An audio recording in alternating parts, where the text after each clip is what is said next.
فبأي آلاء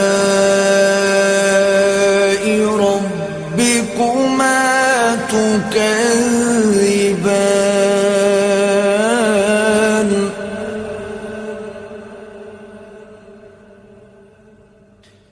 وله الجوار المنشآت في البحر كالأعلام